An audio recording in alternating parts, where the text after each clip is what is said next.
Welcome to another episode of the Miami Real Estate Show. Today, I have the pleasure to interview top producer Darin Tansey with Douglas Elliman.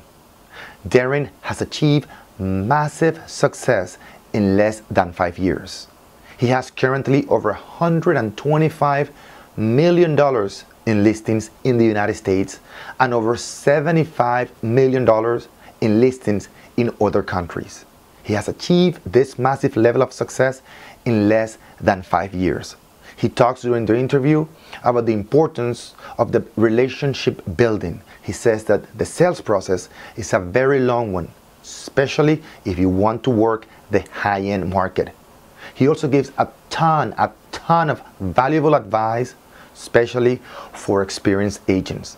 He talks about how important it is to have a great assistant and the ability to delegate. He talks about his time management skills and how he has achieved such a massive level of success in less than 5 years. He says, 5 years ago, I had nothing and I started with rentals, but I took those rentals like they were multi-million-dollar properties. 5 years later, he has over $200 million in listings worldwide. So I hope you enjoy this interview with Darin as much as I did, and you learn as much as I did. Make it a very, very productive day. Take care, guys.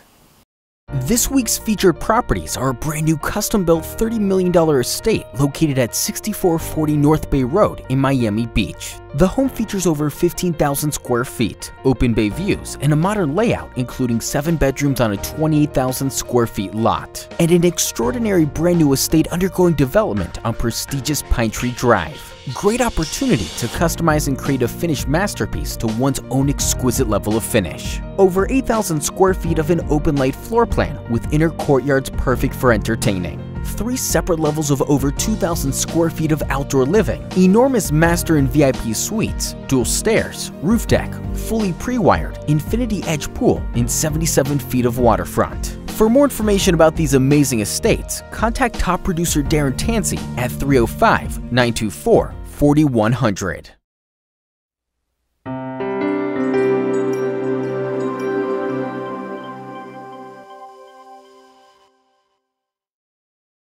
Welcome to another edition of Top Producer. Today, I have the great pleasure to have in the show Darin Tansey, one of the top producers for Douglas Elliman in Miami. Darin, Pleasure. Thank you very much for coming to the show. I want to get started because I know you have a lot of things to do today. So I want to get to the point and how do you get started in the business? Because you are a top producer today. He's in pace right now to close about $55 million in sales for 2014. Great production year for you. And I know you've been in the business for a while, but I want to let you explain it to me. What's your background, which I think is fascinating. How long have you been in the business, and how you got started in real estate? Okay, my background is I was born and raised in Iowa, which down here in South Florida. Similar to Miami. Yes, very similar to Miami. Okay. Not too many people even know where it's at. Okay. For those who don't know, Iowa has corn and Idaho has potatoes. So okay, good. I Thank you. I have to explain that frequently. I went to school at Western Illinois University. Okay. I majored in communications and business management and psychology. Good. After that, I moved to Chicago, to where I lived for 8 years. Still consider Chicago as part of my home. I love that city. Beautiful. From there, I worked with Johnson & Johnson, and I started my career. I'd been selling something for over 20 years of my life, but there I got into professional sales to where I worked as a pharmaceutical sales rep, and I called on a psychiatrist, neurologist when the ADHD medication first came out. So, wow. So yeah, that's really how I got started. In terms of when it comes to the real estate portion, I bought and sold 3 of my own properties up in Chicago, and my first one that I sold, I made $65,000, and I thought to myself, wait a minute, I just made $65,000 more than what I paid for it. Right. I think I might be onto something, right? Okay. So that piqued my interest. I bought and sold a couple more, and at 30, I made a life transition from Chicago. Moved down to South Florida, where I've been now almost 9 years. 9 years, great. So how do you like it in South Florida? Love it, absolutely love it. Yeah. Good. I don't see myself leaving anytime soon. Okay. So any success quote that you want to share with the audience? I love quotes, and I put these on different social media points all the time. But the one that really stands out is success in life comes when you look at your goals and any failure to achieve those goals, whether it be obstacles, whether it be loss or anything, you don't let anything of it get in the way, and you actually see that as true motivation. Exactly. Yeah. They're stepping stones, right, to the real success. Exactly. And any mentor you had in the past to make you a successful agent you are today, and I know you had, and I want you to, before you answer that question, I want to ask you about your training at Johnson & Johnson, your sales training, because that's something most people lack in real estate, the sales training. How was it in the company? Company, as you would know, and everybody know, it's a massive company. It's global, hundreds of thousands of employees. Right.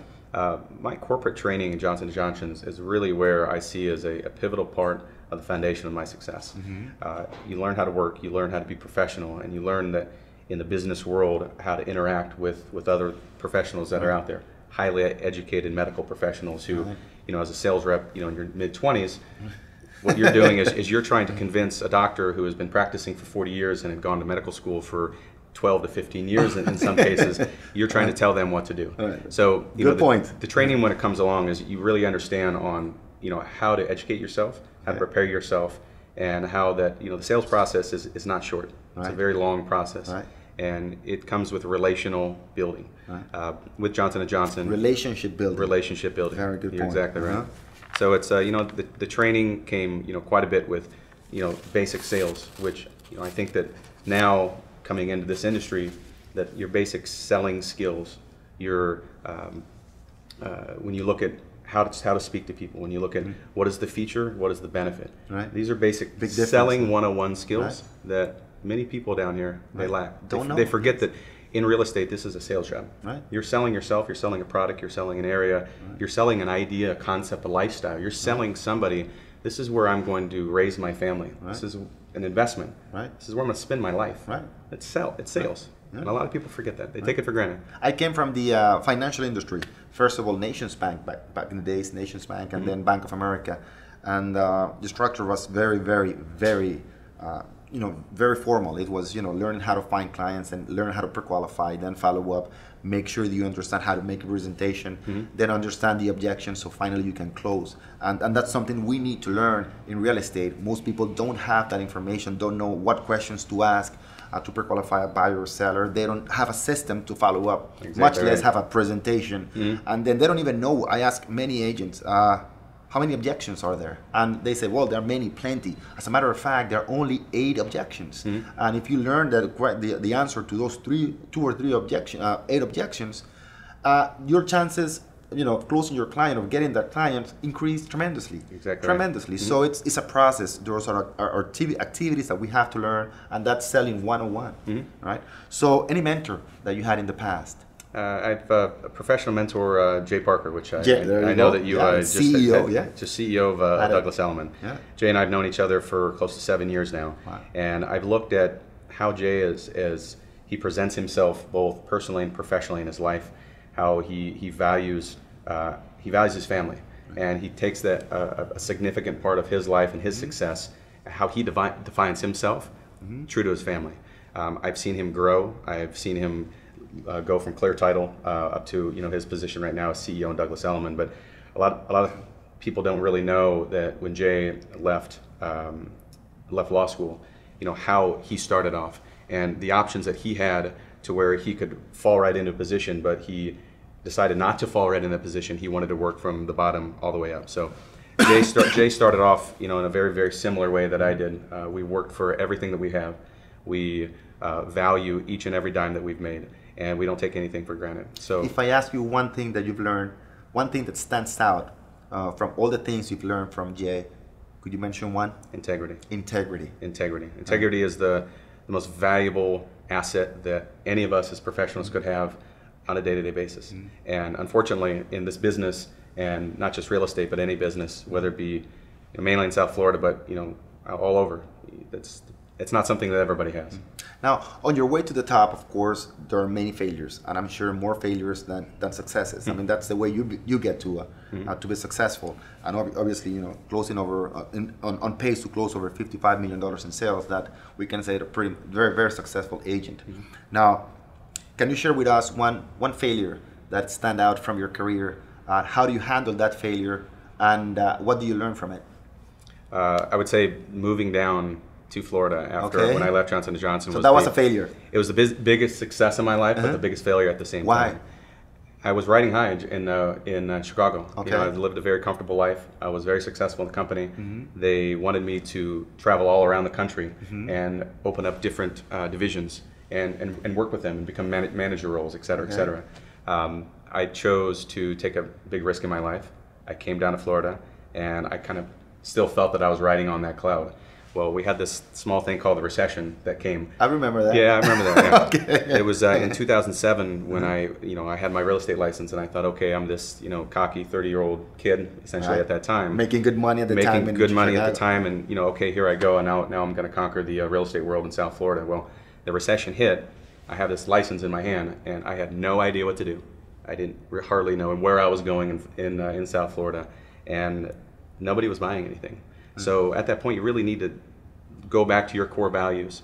How do you sell? How do you find clients?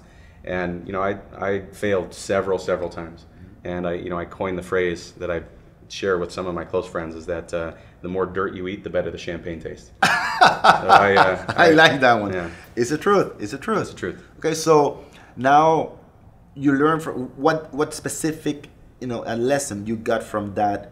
The lesson I received is that this business, no matter how much money you're making, whether the market is strong, whether the market is soft, this business is very challenging. It is. The concept and what people really believe is that, oh, you're a real estate agent. You work 10 hours a week, you make $500,000 a year, and you do nothing, and it's just an easy job. It's not. It's not real. No. You work 10 hours and then you take lunch. Okay. Each day. There you go. And the amount of money to make is the amount of effort and time that you really put into it. Right. You can get lucky. Yes, there are people out there that get lucky, but it's this is a very, very difficult position, and the resilient are strong. The resilient rise. Exactly. So that's what I learned. I learned that you can't take anything for granted. Right. Now, any success story that stands out from your career in real estate, from your business of real estate? I like the one, going back and putting a few of those together is that, my mentor, Jay Parker. Okay. Back in 2009, I came to him and said, here I am. I don't know what to do. We'd become friends at that time. I don't know what to do. I'm doing all of these things, but I can't get any business. Okay. He took a chance on me, and he gave me 10 listings in a rental building called Treasures on the Bay. Wow. Okay. I worked nonstop on $1,100 to $1,800 rentals, like they were $18 million homes in the water. I look at that as a success story, and as simple as it sounded, I worked each and every day as very hard as I could on rental listings. I look back now, and fortunately what I'm doing, and fortunately the types of transactions that I'm working with, far exceed that. But when you look at each and every deal and treat it as this is the biggest deal in your life, that's what I learned. Right. Yeah. So I'll never forget that. So now you learn from that, it's just to treat every single deal as a multi-million-dollar listing. But I like people see, the way you dress, the production you make. They see you as a very successful agent, and you are. But it's important to understand that you told me 5 years ago, you just said to our audience, 5 years ago, you had no business, right? You were working rentals, right? So it's that resilience, it's that persistency, day in, day out. 5 years later, look where you are today. Yeah. I treat my business the same way I do today as the way I did then. Okay. You can't give up and you can't get complacent because we don't know what's going to happen. The market is strong right now. In our industry, the professionals, the analysts, they see the market continuing to be strong over the next 3 to 5 years. Let's hope that it is 5 years, but we don't know what's going to happen. Now, any habit that allows you to be that persistent in a daily basis? Do you have a ritual, a routine, in a daily basis that you perform in order to become more and more successful? I like to be simple. You're happy with what you do. Okay. You're happy with who you are. Okay. You surround yourself with people that can make you better, make you stronger. Okay. And most importantly, hire a good assistant. There you go. You're touching a great point. Hire a good assistant. An assistant will pay herself or himself over many times every single month. It's just, I think that's one of the best investments you can make and you will ever make in your life, in your business. We are bombarded on a daily basis, fortunately, Right. with phone calls, with text, with emails, with meetings, with deadlines, nonstop all day long. Right. If you're not able to, What a great point. If you're not able to delegate those responsibilities, we can't. We're only human. Right. We need to have our own time for ourselves. Right. We need to have family time. We need to be smart professionals. Right. We can't do everything, Right. and you need to learn how to balance the stress that comes with this position, which is nonstop every single day. Right. If I had 5 assistants, I would still be busy. Right. You need to know how to work smart, Right. and you need to know how to delegate. See, what happens is struggling agents see the paying for an assistance as a what? As an expense, right? As an expense. Now, top agents see paying for an assistant as a what? As an investment. As an investment, right? yeah. There's a big difference between a struggling agent and a top producer. Struggling agents see those type of outflows of money from the business, from the bank account, as an expense. You and I see it, and the other agents that we interview see it as an investment. Big difference. You need to spend money to make money. Exactly. Very simple. It's very simple. There you go. Now, what habit, one daily habit, do you, if you have any daily habit that you do, of course, on a regular basis, to achieve that level of success? I would say, If any. I would say at this point it's just basic time management. Okay. As simple Time as it management. sounds, time management is the most. Time is our most valuable asset each and every day. It is. And no matter if you're in real estate or if you're a doctor or you're a lawyer or if you're do nothing, Right. time is our most valuable asset. Right. If you're able to channel that time, and if you're able to work through and really understand what your goals, what you want to achieve each and Right. every day, I would say that once you're able to get to that point with a good assistant, There you go. you're able to find success. Do you use any particular tool to, and we say in coaching, we cannot manage time, we can only manage activities, because time is fixed for everybody. You have 24 hours, I have 24 hours, you guys have 24 hours, so we can only manage activities. Now, and within that, we can only manage 3 things: activities, energy, and emotions. Especially energy. I mean, we have to do the income producing activities early in the morning, which is usually when we have the most energy. That's right. So, do you use any tool to manage your activities, your time, to manage your day? I do. Which one is it? My tool is my alarm clock on my phone that wakes me up at 6 a.m. Okay, and good. gets me to the gym by 6:45. Okay. It's the morning is your most important time. It of the is, day. definitely. And I say that jokingly, but in all seriousness, I use that as not only a stress reliever. I use it for health, but I also use it as time to focus. Okay. And to really think, okay, what are my goals today? Okay. What do I have to do today?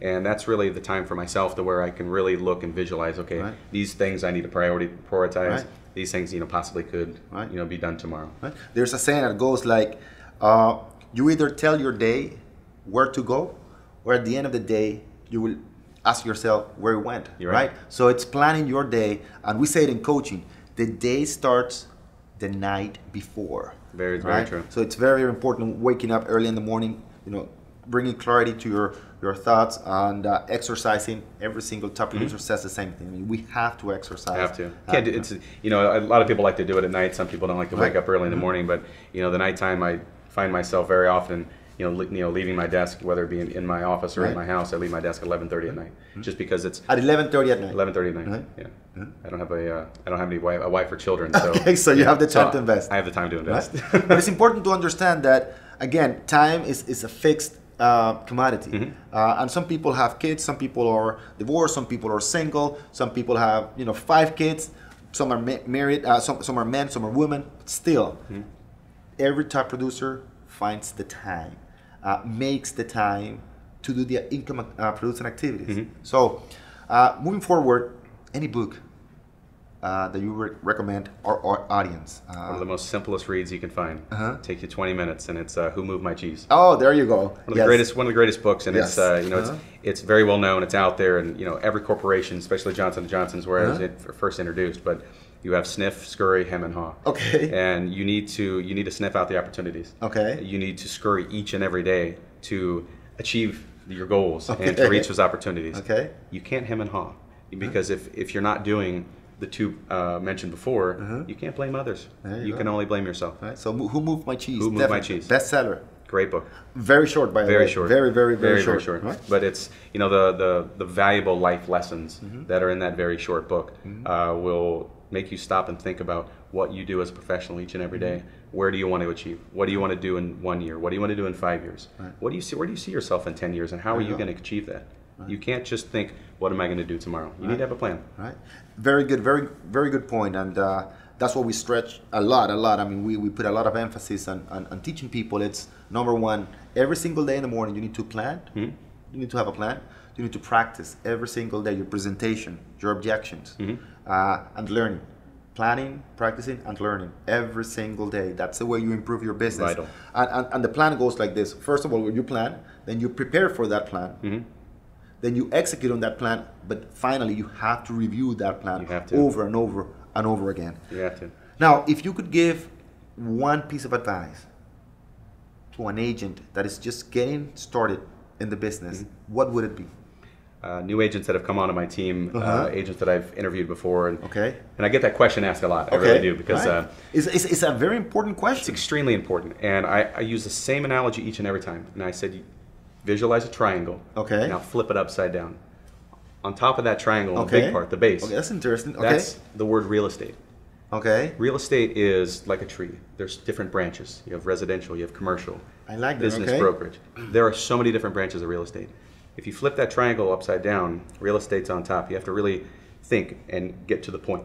What do you know? What do you like? What are you passionate about?